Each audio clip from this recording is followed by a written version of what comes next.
ก็ถือว่ามีความคืบหน้าไปหลายเนาะสำหรับคลองระบายน้ำเกี่ยวกับเส้นทางเทพิต้งเสริมเหล็ก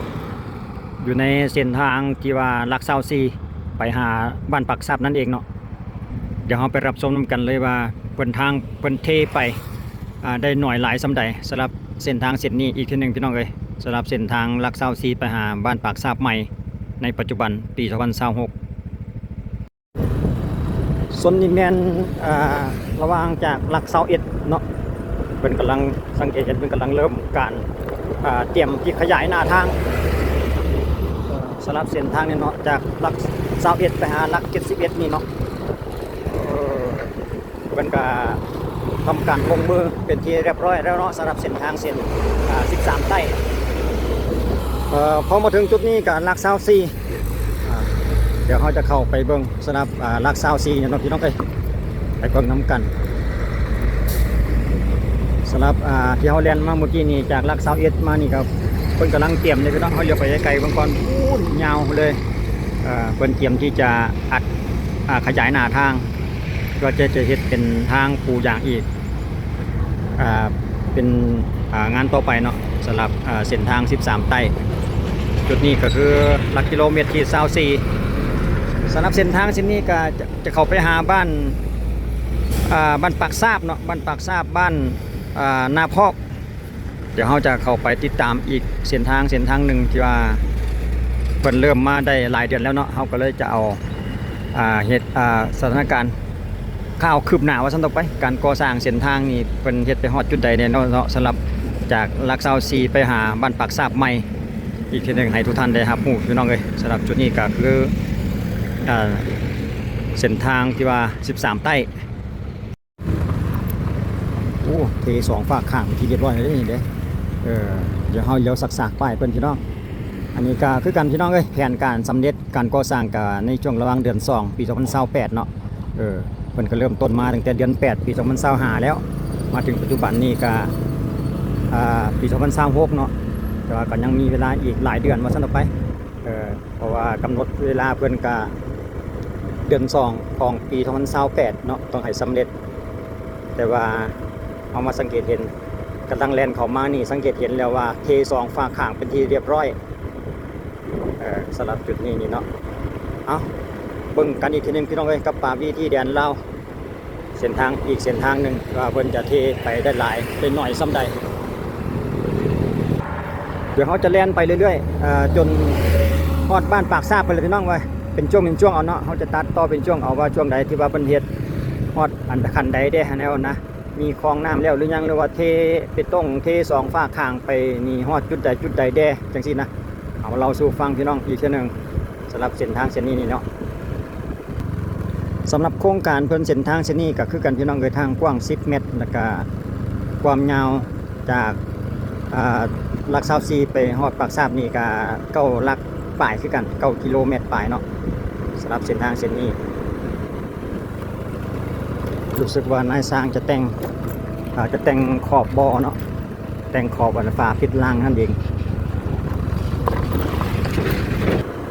สังเกตเห็นเพิ่นจะเน้นเฉพาะคลองระบายน้ำพี่น้องเอ้ยบ่ทันได้มีการเทในช่วงทำอิฐที่เฮาเรียนเข้ามาเนาะหลังจากนั้นมาหน่อยนึงก็หมดไปก็เห็นเฉพาะคลองระบายน้ำกับทางที่ว่าเดิมๆยังบ่มีการลอกหนาดินหรือว่าอัดดินเตรียมที่จะเทคอนกรีตแต่อย่างใดเนาะสำหรับเส้นทางเส้นนี้ก็ได้ในปัจจุบันก็อยู่ในระดับนี้เพิ่นคิดว่าเพิ่นน่าจะเล็งเฉพาะคลองระบายน้ำนี่ซะก่อนเอาแลนรถยาวมาตั้งแต่ลักเซาซีมาจนฮอดเขตบ้านหน้าพอกนี่ก็อาจจะเห็นเฉพาะคลองเนาะจะเห็นเทเฉพาะทำอิฐหันอยู่ประมาณ500 เมตรนี่แหละที่ว่าเพิ่นเท2ฝากข้างเนาะจะมาถึงจุดนี้นี่ก็เป็น3 แยกเลี้ยวซ้ายเข้าไปเขตหน้าพอกเลี้ยวขวามาทางนี้ก็จะเข้าไปเขตทางบ้านปากซาบใหม่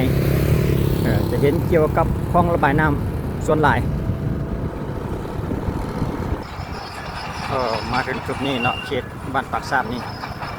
จะเห็นรถแมคโครมันกำลังแล่นมาเพื่ออาจจะมาเคลียร์ดินอาจจะเอาดินลงถมคลองระบายน้ำนั่นเองเนาะทางด้านข้าง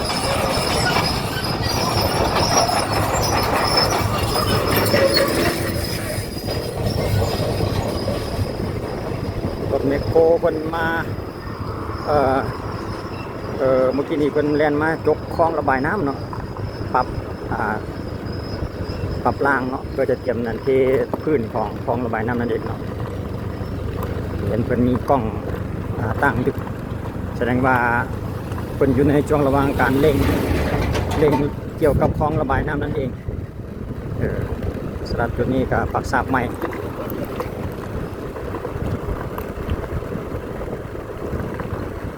ส่วนเบื้องซ้ายมือเจ้าเห็นนี่ก็รู้สึกว่าจะเทเป็นที่เรียบร้อยเนาะเดี๋ยวจะเอาดินลงใส่จนเบื้องขวามือเฮานี่ก็คนกำลังตีแดดเพื่อเตรียมที่จะเทนั่นเองเนาะเอาทรายเขาปรับพื้นท้องล่างถ่ายเช็คระดับจับกล้องเช็คระดับคักแน่แล้วก็เทคือว่าก็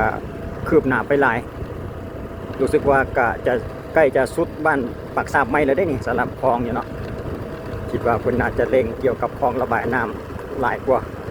หลังจากนั้นก็จังมาไล่อาดดินแล้วก็เททางมาเป็นรายการสุดท้ายเนาะ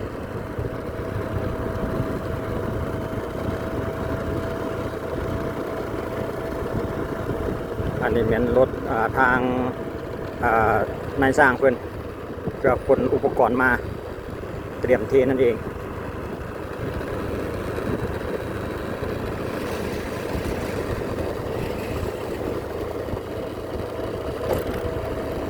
สุดยอดเลยสุดยอด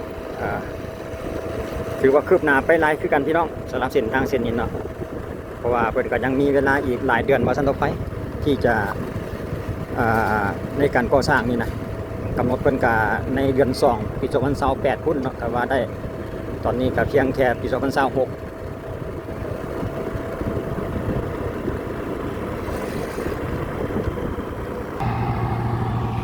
ก็ถือว่าคืบหน้าไปหลายพี่น้องเลยสำหรับคลองระบายน้ำนี่เนาะส่วนจุดนี้ก็คือวิทยาลัยแห่งชาติเนาะคณะเกษตรศาสตร์เกษตรนาบงว่าอีกจังหนึ่งนะ ง่ายๆเกษตรนาบงถือว่าคลองระบายน้ำนี่เพิ่นจะสำเร็จไปได้โดนเติบไปได้คืบหน้าไปหลายคนทางด้านนี้กำลังเตรียมอัดเพิ่มดินอัดหน้าทางขยายหน้าทางโอ้นี่เป็นแผนกหดน้ำ แผนกซีดน้ำเป็นน้ำสุดยอดเลยเอาเพื่อบ่ให้มันไงเนาะเพิ่นก็หดน้ำเป็นช่วงไปการพัฒนาถนนหนทางกับแบบนี้แหละพี่น้องเลยมีการหดน้ำสีดน้ำไปน้ำเป็นบางช่วงบางจุดเขตชุมชนทันละวะ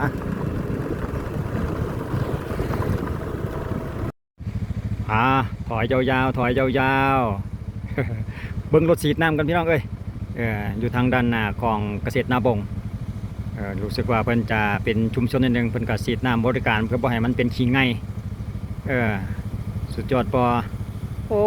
ละเอียดดีได้ใจดีขนาดมาโอ้สิบ่ฮอดเฮาบ่เนาะพี่น้องโอ้บ่ฮอดเนาะจุดนั่นอีหลีเพราะว่าหมดทางแดงแล้วเด้ไปต่อที่บ้านไปอีกเลนหนึ่งคลิปวิดีโอนี้เราก็จบเพียงเท่านี้พี่น้องเอ้ยสรุปแล้วก็เพิ่นจะเน้นเกี่ยวกับคลองระบายน้ำพี่น้องเอ้ยสำหรับเส้นทางจากหลักซาวซีมาหาบ้านปากซาบใหม่นี่เนาะบ่ท่านใดมีการเร่งการเทแต่อย่างใดเพิ่นจะเร่งเกี่ยวกับการคลองระบายน้ำเป็นส่วนหลายสำหรับท้ายเดือนมังกรปี 2026สำหรับคลิปนี้ขอบใจสบายดี